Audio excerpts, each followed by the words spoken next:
سلام دوستان، این اولین ویدئوی آموزشی کانال کافه کامپیوتر هست که در این ویدئو میخوام به شما آموزش نحوه نصب ویندوز 7 رو بدم.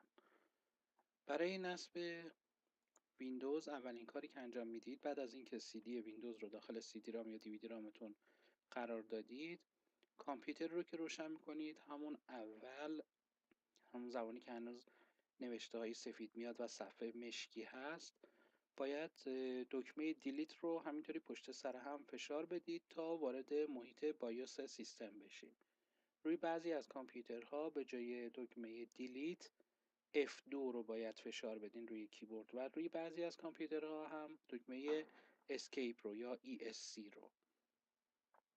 وقتی که وارد این محیط بایوس کامپیوتر شدید که همین محیطی هست که الان دارید میبینید، یه گزینه تبی اون بالا داره به اسم تب بوت. روی تب بوت میرین و گزینه های ببینید الان ما اینجا CD رام درایو داریم، ریموویبل دیوایس داریم که فلش ها میشن، هارد درایو داریم و نتورک داریم که از روی شبکه کامپیوتر رو روشن میکنه. ما برای این کار چون CD ویندوز رو داریم استفاده میکنیم باید این اولین گزینه CD باشه و اگر این گزینه پایین بود مثل الان با دکمه مثبت و منفی، یعنی به اضافه و منهایی که روی کیبوردتون هست، میتونید این رو بالا پایین کنید. این به گزینه اول انتقالش میدیم، بعد میریم رو تب اگزیت، گزینه اگزیت سیوینگ چینجز یا اگزیت اند سیو چینجز، میتونید این گزینه رو بزنید برای خارج شدن از این محیط و روشن شدن کامپیوتر از روی CD رام. یه دونه شورتکات هم داره که گزینه دکمه F10 هست روی کیبوردتون، میتونید F10 رو بزنید و این کادر ظاهر میشه. حالا گزینه Yes. کامپیوتر الان ریستارت میشه و از روی CD رام لود میشه.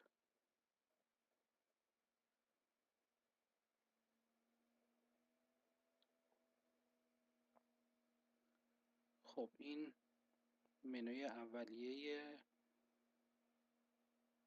ویندوز 7 مون هست که البته این CD ویندوز لوگوی ابتداییش به شکل ویندوز 10 طراحی شده. وقتی که کامپیوتر شما ویندوزی روش نصب نباشه، یعنی هاردش خالی باشه، هنوز هیچ گزینه‌ای، هیچ سیستم عاملی روش نصب نشده باشه، هیچ ویندوزی نداشته باشه، که وارد این صفحه میشه. ولی اگر روی کامپیوترتون، روی هارد کامپیوترتون ویندوز هست و میخواید دوباره ویندوز جدید رو نصب کنید، اون اول که روشنش میکنیم یه گزینه مینویسه press any key to boot from CD ROM، یعنی یه دکمه رو برای روشن شدن از روی CD رام فشار بدید که شما هر دکمه روی کیبوردتون رو میتونید فشار بدید، مثل اینتر یا اسپیس.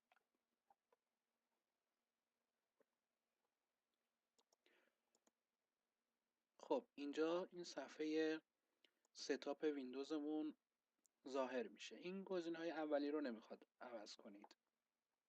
دکمه نکست رو میزنیم، گزینه اینستال ناو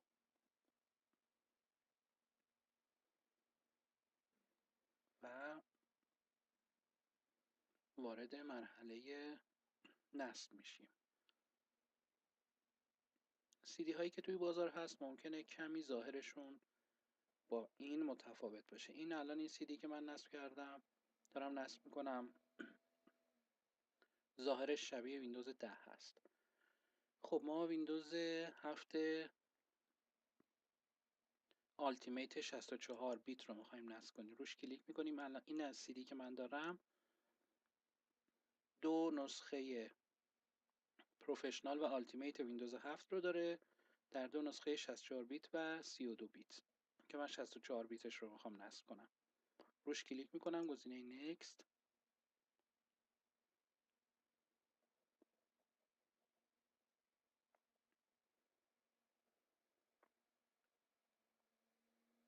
خب این لایسنس اگریمنت ویندوز هست.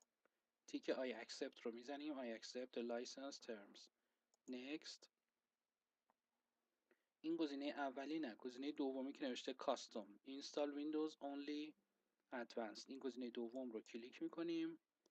خب ببینید اینجا الان هارد من خالی هست، اولین باره که میخوام روش ویندوز نصب کنم. از اینجا میتونم یه دونه درایو C جدید بسازم. چون الان این هارد دیسکی که روی این کامپیوتر هست هیچ ویندوزی روش قبلا نبوده، یه هارد دیسک خام هست. نیو رو میزنم. هاردمون 1 ترابایت هست. میگه ظرفیتی رو که میخواین برای درایو سیتون در نظر بگیرید مشخص کنید. من میزنم 100,000 مگابایت یا 100 گیگابایت. هاردم درایو سیش 100 گیگابایت میشه. اینجا اوکی رو میزنیم.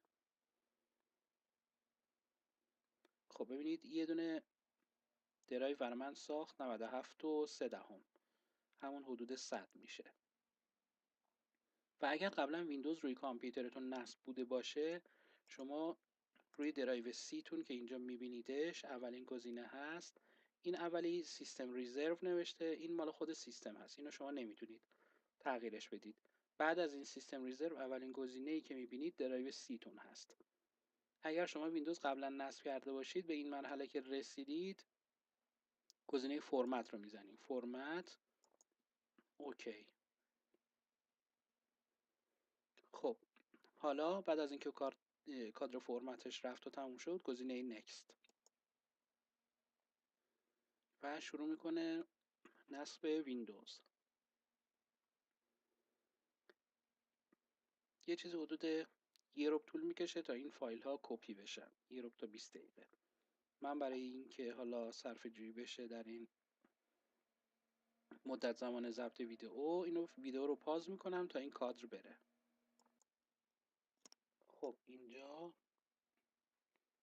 کپی فایل ها تموم شد و کامپیوتر یک بار ریستارت میشه. ببینید الان چون یه ویندوز نصب شده این پیغام رو میداد.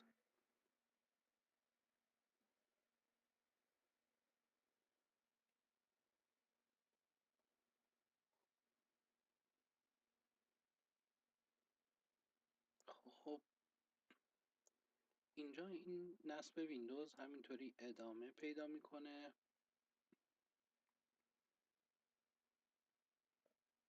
تا صفحه دسکتاپمون نمایش داده بشه. البته هنوز یک چند دقیقه زمان نیاز داره و مجددا کامپیوتر ریستارت خواهد شد.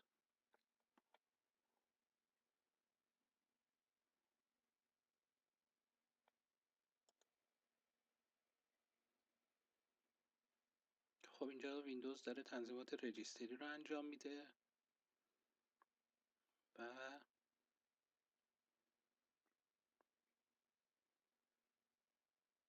الان سیستم داره آماده میشه که لود بشه ویندوز.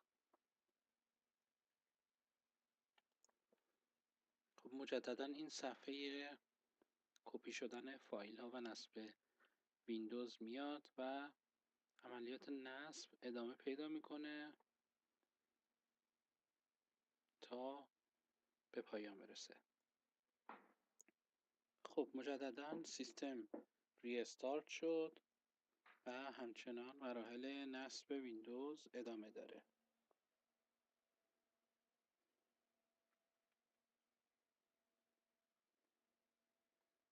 در انتهای نصب پیغام میده که ستاپ داره کامپیوتر شما رو برای اولین باری که میخواید ازش استفاده کنید آماده میکنه.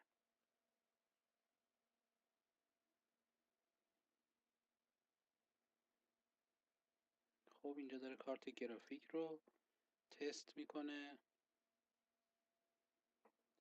اینجا رسیدیم به قسمت مهمی که باید یوزرنیم کامپیوترمون رو وارد کنیم. من اینجا میزنم کامپیوتر نیمم رو میزنم امید. اینجا یوزرنیم هست، پایین میشه کامپیوتر نیم. نکست رو میزنم. اینجا پسورد رو باید بزنید که معمولا خالی میذارن. اگر خواستید پسورد تایپ کنید اینجا تایپ میکنید تو کادر اول و تو کادر دوم تکرار میکنید. نکست میزنیم. این خیلی مهمه، این تیک رو حتما بردارید چون اگر این تیک باشه وقتی که شما به اینترنت وصل میشید ویندوزتون رو اکتیویت میکنه و میفهمه که ویندوز نسخهش جعلی هست. پس این تیک رو بردارید و گزینه Next رو بزنید. اینجا گزینه اول Use Recommended Setting و در این مرحله باید ساعت ویندوز رو براش تعریف بکنیم که اینجا اول کشور رو انتخاب میکنیم و شهر رو، یعنی در واقع قاچ جغرافیایی رو که تهران -3.5 هست انتخاب میکنیم. ساعتمون رو تنظیم میکنیم و گزینه Next رو میزنیم. در این قسمت Public Network رو میزنیم و صبر میکنیم تا ویندوز آخرین کار خودش رو انجام بده برای این نصب و ویندوز بالا بیاد. این دیگه آخرین مرحله نصب ویندوز هست. در این مرحله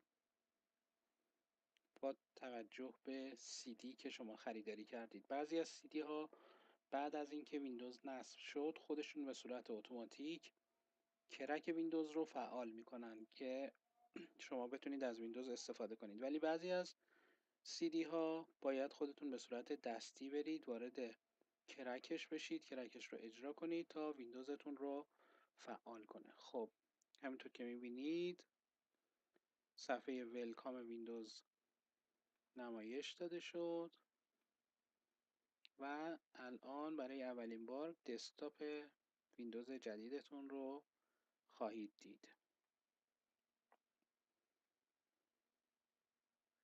البته قبلش برای اعمال تغییرات و تنظیماتی که انجام شده یک بار کامپیوتر ریستارت میشه.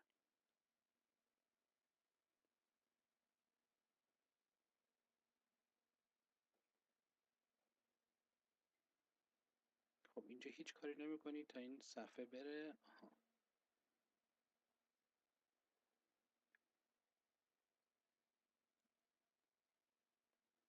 الان دیگه ویندوز آماده شده، نصبش تموم شده و برای اولین بار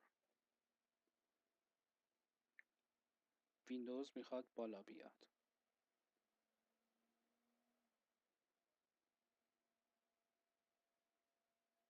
بعد از اینکه ویندوز بالا اومد شما باید درایورهای سخت افزار کامپیوترتون رو نصب کنید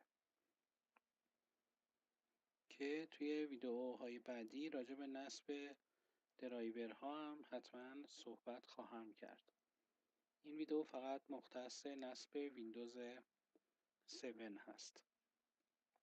البته ویندوز 7، ویندوز 8 و ویندوز 10، ویندوز 10 اینها خودشون معمولا طیف وسیعی از سخت افزارها رو میشناسن و نیازی نیست که شما بخواید نصب کنید. عموما سخت افزارها رو میشناسن مگر اینکه شما یه سخت افزار خاص داشته باشین، مثلا یه کارت گرافیک جدید و خیلی قوی داشته باشید که نشناسنش، یا پرینتر باشه که نشناسنش، وگرنه عموما همه رو میشناسن. خب در این مرحله اینجا دیگه میبینین که ویندوزمون بالا اومده و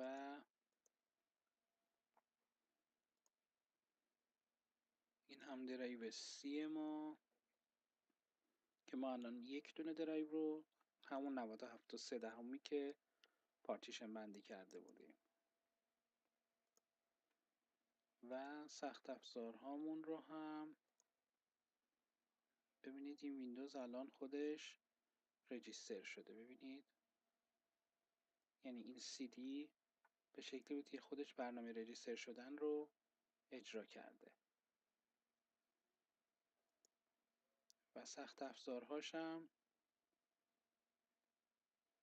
خودش به صورت پیشفرض همه رو به جز یه دونشون رو شناخته. یه دونه این یکی هستش که حالا تو مرحله بعدی آموزش میدم که چطوری بخوایم درایورها رو نصب کنیم. ببینید این 1 گیگ رممون، اینم که ویندوزمون که ویندوز 7 بود، این بالا هستش. ویندوز 7 آلتیمیت با سرویس پک 1 64 بیت هم هست. خب تا ویدئوی بعدی، خدا نگهدارتون.